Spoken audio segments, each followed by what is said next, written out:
High বন্ধুরা, কেমন আছো? আশা করি প্রত্যেকে ভালো আছো।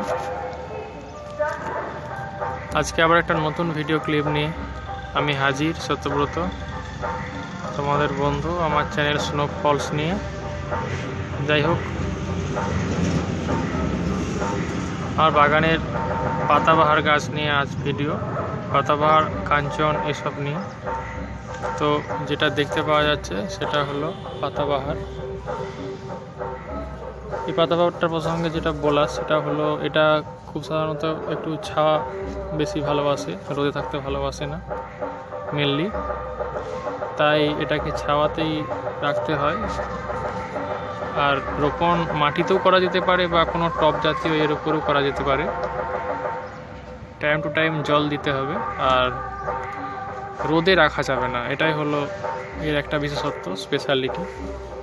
তাহলেই মোটামুটি কচি পাতা পরপর আসতে থাকবে এবং হবে। রোদ যদি রেখে দেওয়া হয় তাহলে কিন্তু এটা শুকিয়ে বা নষ্ট হয়ে যাবে, এটাই হলো এর স্পেশাল কেয়ারিং।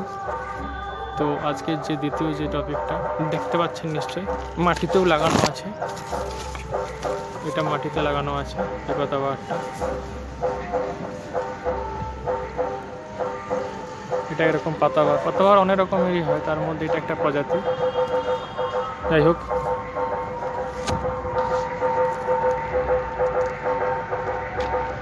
এটা হলো কাঞ্চন।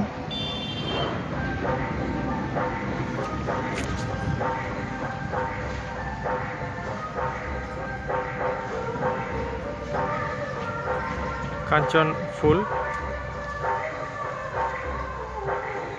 প্রায় পুরো রেনি সিজন জুড়েই এটা ফুল দিতে থাকে, মোটামুটি প্রচুর ফুলও হয়। বাট প্রি মনসুন যে সময়টা, ওই সময় এরা পাতা ছেড়ে দিয়েছিল। প্রি মনসুন টাইমে আবার নতুন করে এতে ডালেতে নতুন করে পাতা এসে প্রচুর ফুল দিচ্ছে। প্রি মনসুন টাইমে মোটামুটি 1 মাসের মতো ব্রেক থাকে, তার বাদে অল ওভার সিজন, প্রায় পুরো সিজনটা জুড়েই মোটামুটি কাঞ্চন ফুলে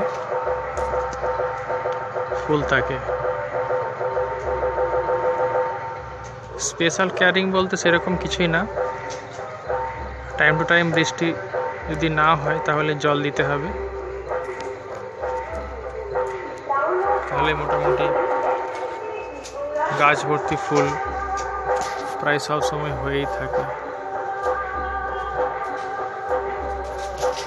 ঘরের বাগানের সামনে এই ধরনের ফুল বা এন্ট্রান্স পজিশানে, আমার এন্ট্রান্স পজিশানই আছে, দেখতে খুব ভালো লাগে।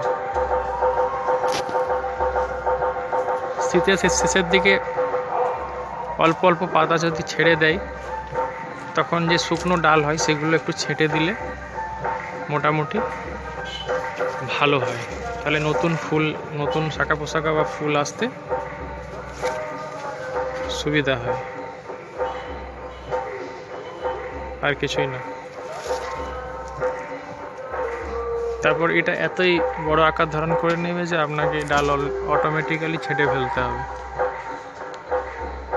এটা গেল কাঞ্চন নিয়ে। আজকে আর বেশি কিছু বলবো না, অন্যদিন আবার অন্য টপিক নিয়ে হাজির হব। আশা করি আমার চ্যানেল প্রত্যেকে ভালো লাগছে।